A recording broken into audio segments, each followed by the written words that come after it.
오늘 말씀 제목은요. 25절에 나와 있듯이 살아계신 대속자, 우리 살아계신 대속자라는 제목으로 말씀을 나누도록 하겠습니다.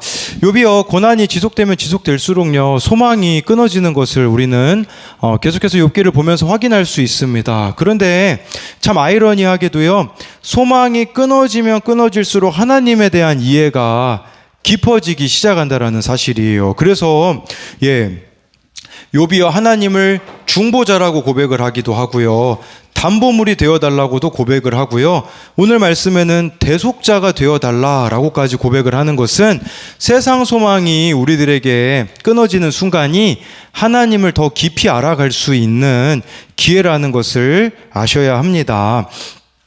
그래서 김양재 목사님이 쓰신 그럼에도 살아냅시다 라는 책에 보니까요, 어느 분의 간증이 나와 있어요. 이분은 불신 가정이지만 세상적으로는 아무것도 부러울 것이 없는 집안에서 태어났다고 해요.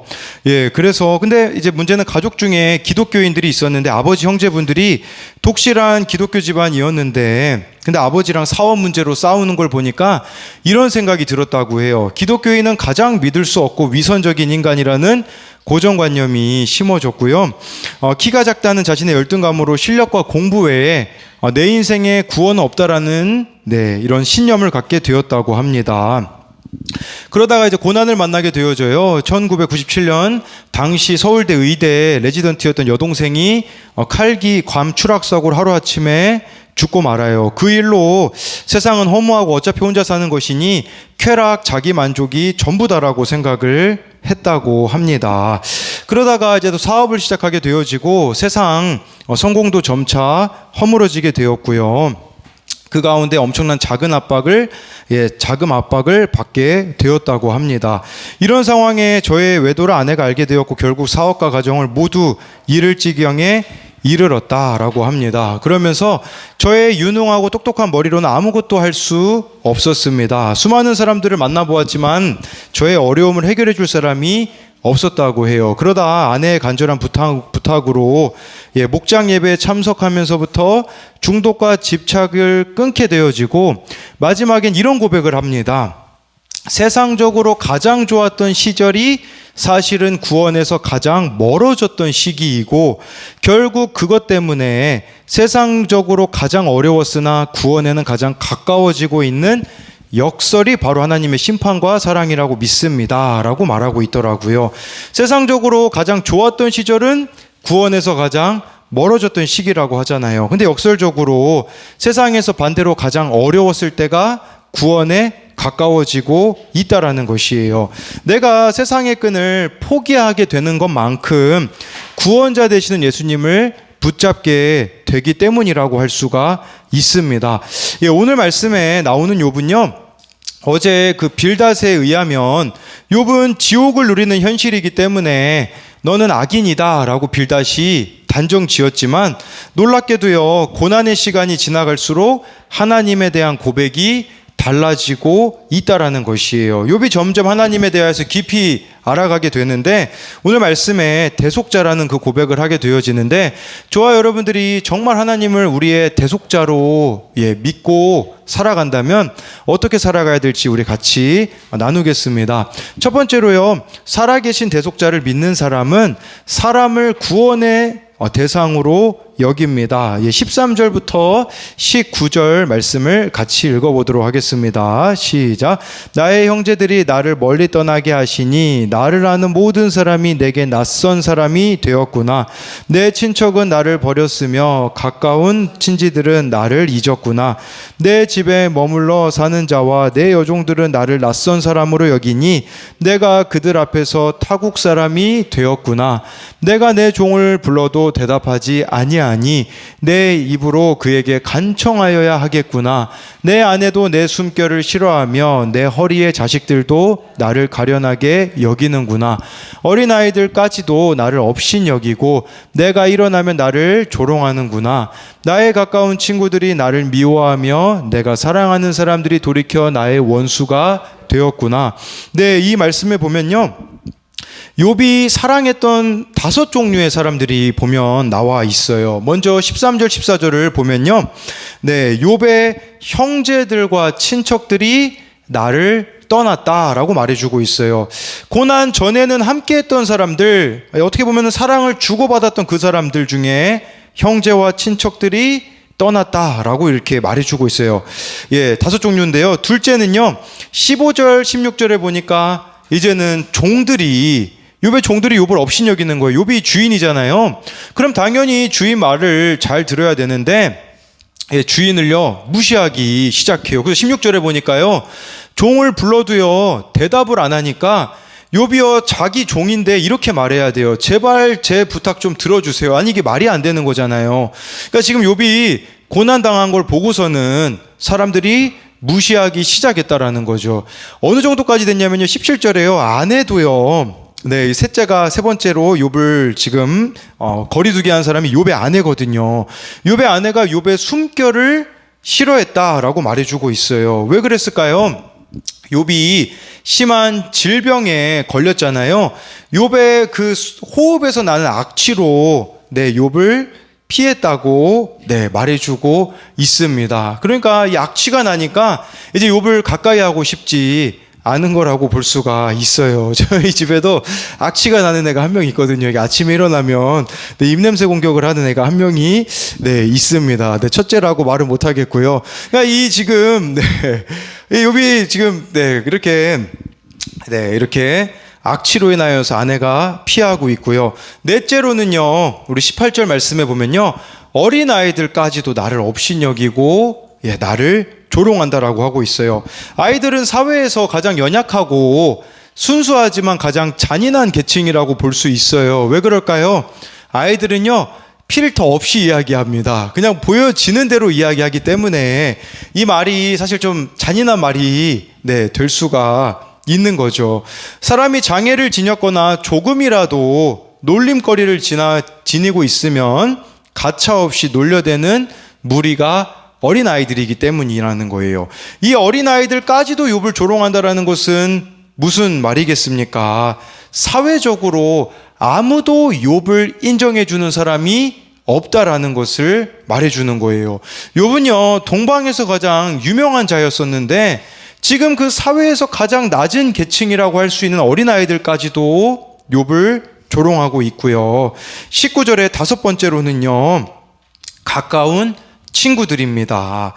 우리가 지금 보고 있는 엘리바스, 빌닷, 소발이 네, 이렇게 욥을 업신여기고 있는 것이겠죠. 예, 제가 오늘 이렇게 새롭게 알게 된 영어 단어가 있는데요. 그거는 이 브레인스토밍이라는 단어였어요. 원래 브레인스토밍이라는 단어가 있어요. 그건 무슨 말이냐면 우리가 어떤 아이디어를 낼 때 서로 의견을 모으는 걸 브레인스토밍이라고 해요. 이렇게 뇌를 사용해 가지고 여러 아이디어를 모은다. 근데 브레인스토밍이라는 말은 무슨 말이냐면 예, 이거는 누구 책임인지를 논하는 거라고 한다고 해요. 무슨 말이냐면 누구에게 잘못이 있는지를 넘기는 것을 브레인스토밍이라고 하는데, 제가 이 이야기를 드리는 것은 욥의 친구들은요 모든 책임을 욥에게 넘기고 있어요. 지금 욥, 네가 이렇게 된 것은 바로 네가 악인이기 때문이다 라고 말하고 있는 거죠. 그러니 욥에 대하여서 막말을 내뱉고 원수가 되었기 때문에 19절에 나의 원수가 되었구나 라고 말해주고 있어요. 욥은요 모든 사회적인 관계가 무너져 버렸다라고 말씀해주고 있어요. 그래서 자기에게 남은 게 없어요. 우리가 아무리 힘들어도요, 진짜 힘들어도 여러분 자살하는 사람들이요 내 이야기 들어줄 사람 한 사람만 있으면 자살 안 하거든요. 근데 욥은요 아무도 주변에 없는 거예요. 그러니 20절에 그가 뭐라고 고백합니까? 우리 20절을 같이 읽어보도록 하겠습니다. 시작.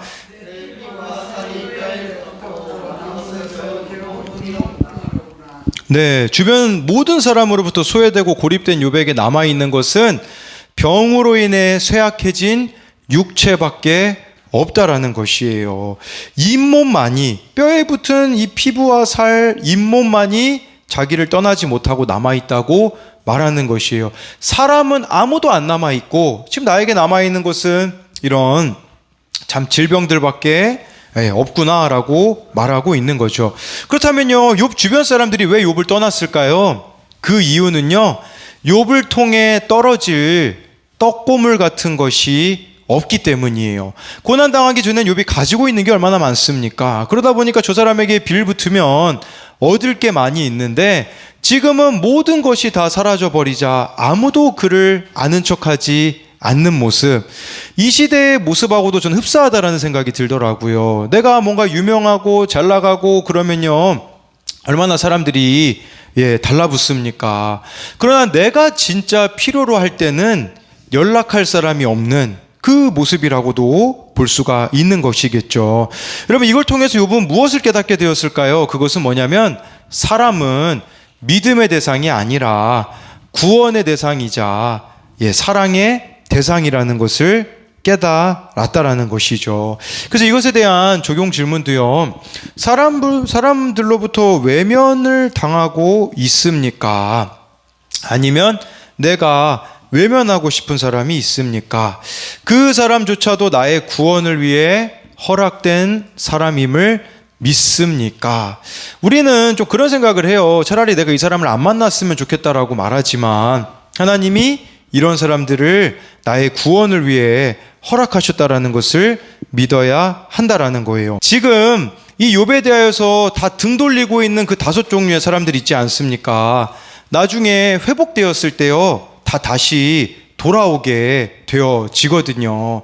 그러니 우리에게 붙여준 그 사람 구원으로 인도하라고 하나님이 우리에게 다 허락해 주셨는데, 근데 문제는 내가 그 사람을 믿음의 대상으로 보기 때문에 실망할 일들이 너무나 많다라는 것이에요. 이 사람들은 믿음의 대상이 아니라 구원의 대상이라는 거죠. 두 번째로요, 살아계신 대속자를 믿는 사람은요, 공동체를 통해 내 모습을 보며 상대방을 긍휼히 여깁니다. 우리 21절 22절을 읽어보도록 하겠습니다. 시작.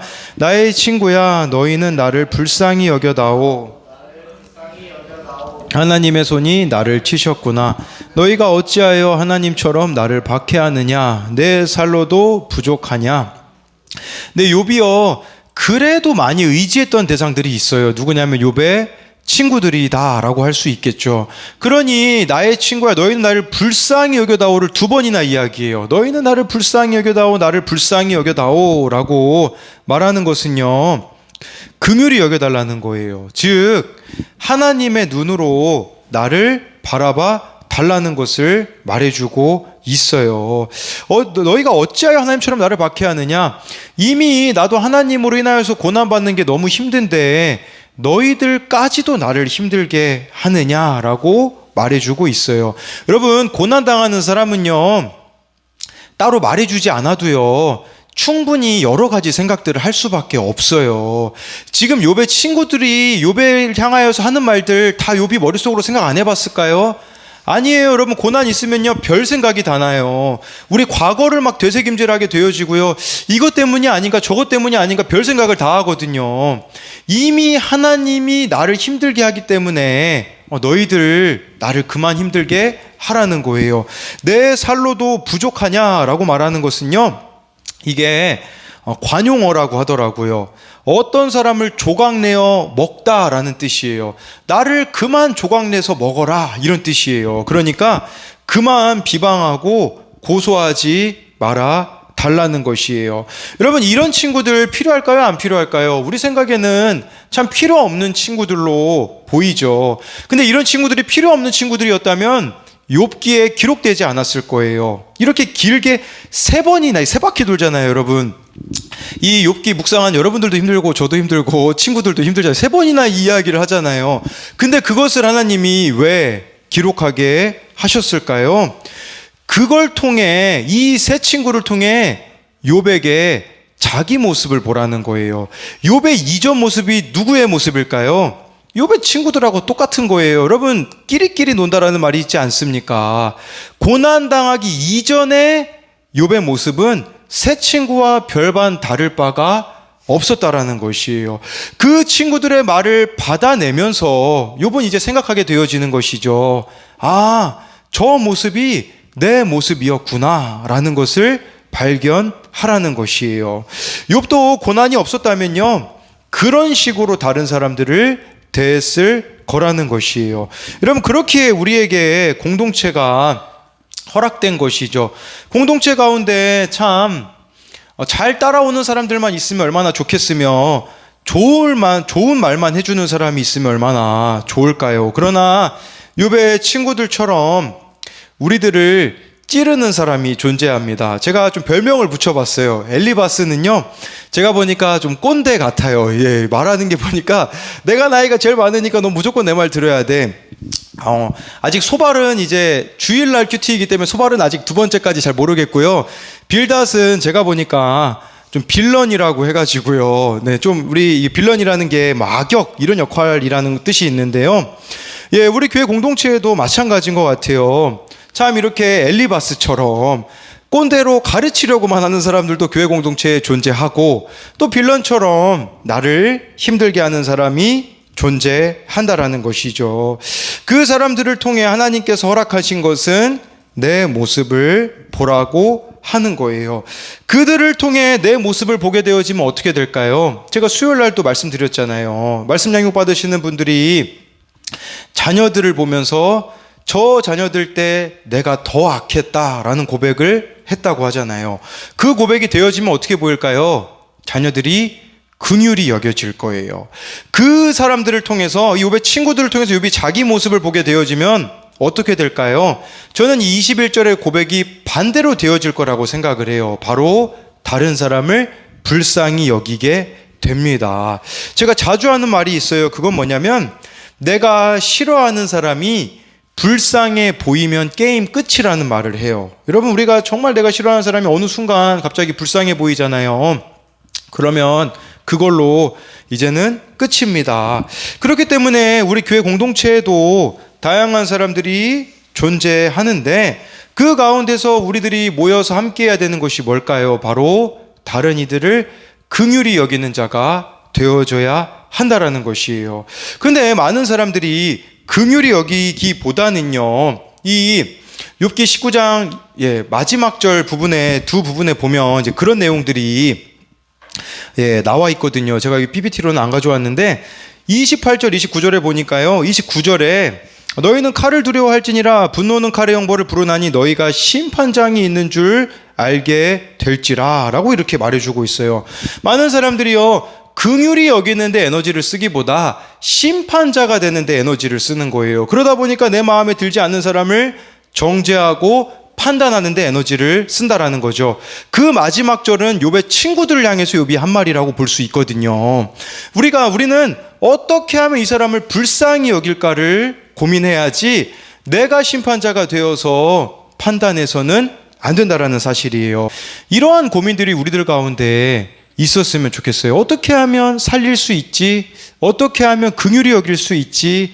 그 고민을 저와 여러분들이 해 나가야 되는 거, 그게 바로 하나님이 우리들에게 공동체를 허락하신 거라고 볼 수 있어요. 그래서 이것에 대한 적용 질문은요, 공동체의 지체들의 모습을 통해 내 모습을 돌아보고 있습니까? 공동체 내에 긍휼히 여김으로 살려야 하는 사람은 누구입니까? 라고 이렇게 생각해 볼 수 있는데요. 세 번째로요, 살아계신 대속자를 믿는 사람은요, 말씀대로 믿고 살고 누립니다. 우리 23절, 24절 같이 읽어보도록 하겠습니다. 시작. 나의 말이 곧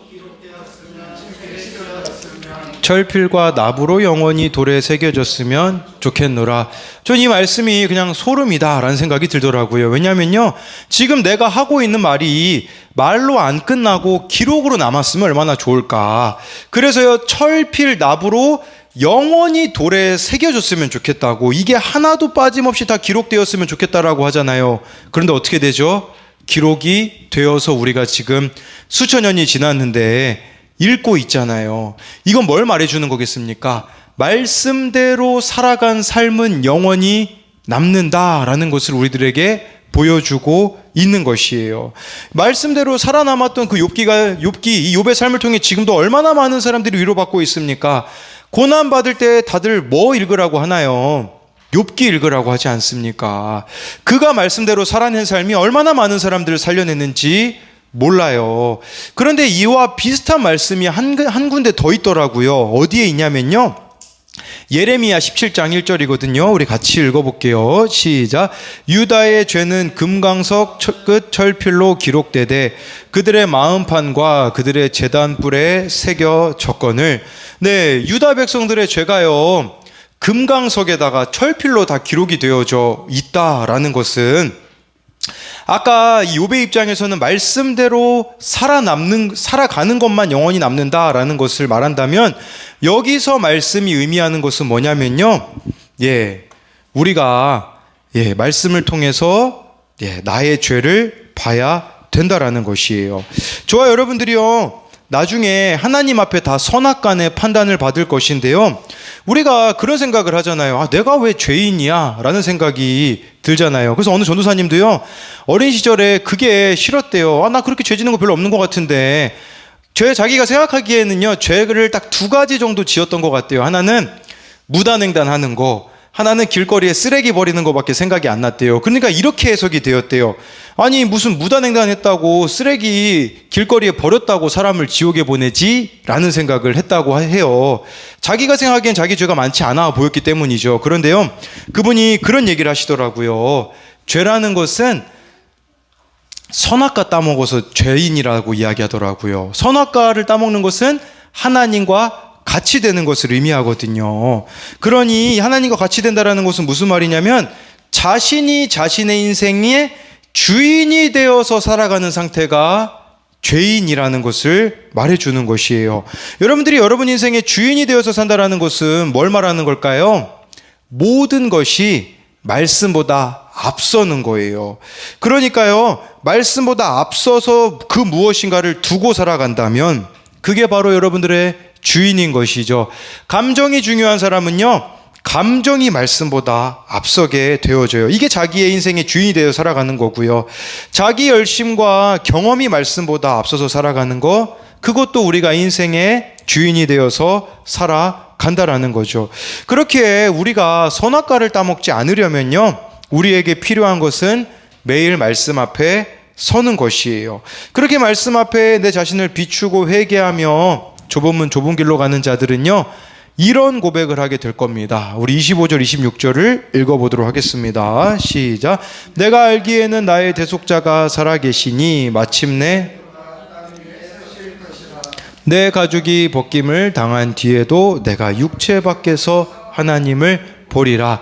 네, 이 말씀대로 살아가는 자들은요, 하나님을 대속자로 고백을 해요. 대속자는요, 몸값을 주고 구출하거나 해방시킨다라는 의미가 있어요. 그러니까 내가 처한 이 모든 고난을 하나님이 원상복귀해 주실 때가 올 거다라는 고백이에요.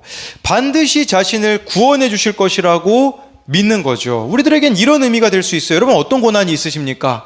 자녀 고난이 있습니까? 가정에 어떤 고난이 있습니까? 관계에 어떤 고난이 있겠습니까? 그러면요, 대속자가 되신다라는 것은 그 모든 것 가운데 하나님이 구원해 주실 거라는 것을 믿는 거예요. 그래서 26절에요, 마지막에 나는 눈으로 대속자 하나님을 보리라고 고백해 주고 있어요. 무슨 말이냐면, 이 고난은 끝이 있고 그 끝에 하나님이 나를 방문해 주실 것이라는 믿음이 있는 거예요. 그런 해석도 있더라고요. 내가 죽더라도 부활의 몸으로 하나님을 만나게 될 거라는 소망을 그가 가졌다라는 것을 말해주고 있는 거예요.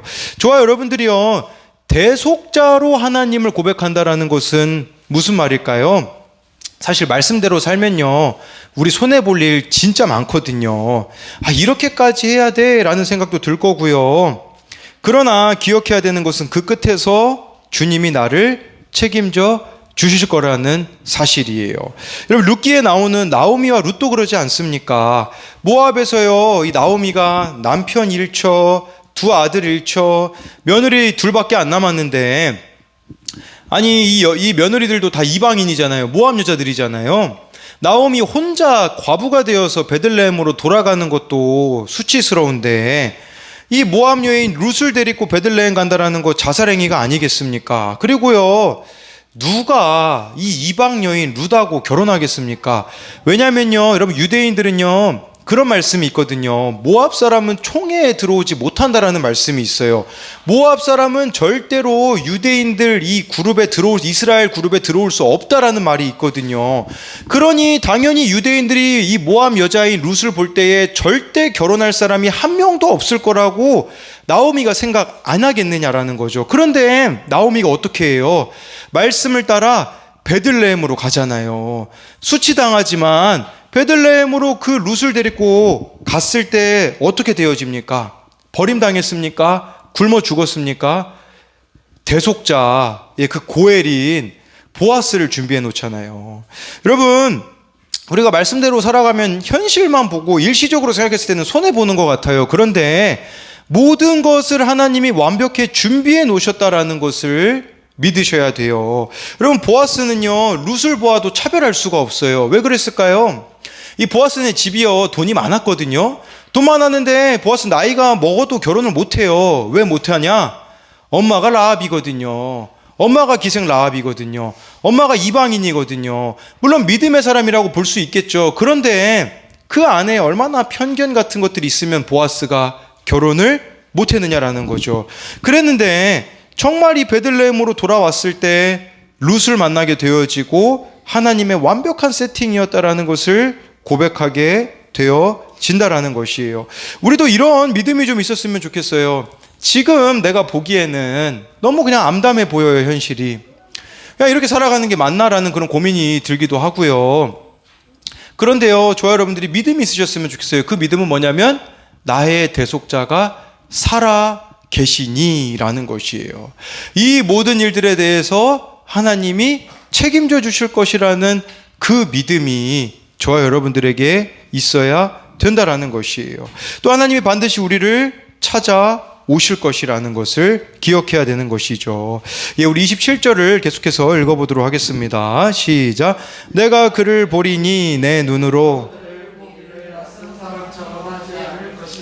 내 마음이 초조하구나. 이 말씀이 뭐냐면 믿음을 갖고 있는 거예요. 내가 내 눈으로 하나님을 볼 날이 올 건데 하나님은 나를 낯선 사람처럼 여기지 않을 거라는 믿음이 있었다라는 거예요. 내 마음이 초조할 정도래요. 이 초조하다라는 것을 제가 찾아보니까요, 이게 이런 의미예요. 내 콩팥이 녹아내릴 정도로 하나님을 만나기를 간절히 소망하고 기대합니다. 얼마나 하나님 만나기를 기대했냐면요, 콩팥이 녹아내릴 정도로 이렇게 기대했다라는 것을 말해주고 있어요. 저 요즘이 하나님께 대해서 좀 제일 간절하지 않나, 좀 그런 생각을 해봐요. 제가 보니까요, 진짜 뭐 할 수 있는 게 아무것도 없어요. 제가 사람을 변화시킬 수 있습니까? 주어진 현실 속에서 계속해서 여러 가지 문제들을 직면해가지고 할 수 있는 게 없어요. 근데 할 수 있는 게 없기 때문에 할 수 있는 게 있더라고요. 그게 뭔지 아세요? 할 수 있는 게 없어서 할 수 있는 것은요, 하나님을 간절히 소망하는 거 밖에 없어요. 그러다 보니까 요즘 시시때때로 막 길 걸어 다니면서 방언으로 기도도 하고, 하나님 도와주세요, 하나님 은혜 베풀어 주세요, 얼마나 많이 고백하면서 나아가는지 몰라요. 욥도 지금 그런 거죠. 고난이 너무 참혹하고 고난이 너무 크니까 하나님 외엔 정말 아무것도 안 남게 되어진 거예요. 여러분, 아까 제가 말씀드렸듯이요, 나오미도요, 안 돌아와요. 안 돌아왔잖아요. 남편 죽은 정도로 안 돌아와요. 거기다가 두 아들이 죽으니까 돌아오잖아요. 우리도요, 안 돌아오고 있다면 이유가 있어요. 그것은 저와 여러분들이 아직 믿을 만한 구석이 있거든요. 그거 의지하느라고 우리가 하나님을 의지하지 않는데, 정말 내 소망이 다 끊어졌다면 여러분, 그것은 실패가 아니라, 절망과 고통이 아니라 우리들에게 있어서는 하나님만을 소망하게 될 때라는 것을 기억하셔야 된다라는 것이에요. 그래서 마지막으로 이것에 대한 적용 질문은요, 나는 이 땅에서 고난의 문제가 다 해결되지 않더라도 살아계신 나의 대속자 그리스도께서 마침내 값을 치르고 나를 회복시켜 주실 것을 믿습니까? 라고 해가지고요, 정말 하나님이 대속자가 되셔서 나를 회복시켜 주실 것을 저와 여러분들이 믿음으로 고백함으로써 정말 여러분들의 삶 가운데 이 살아계신 대속자를 만나는 저와 여러분들이 되기를 소망합니다.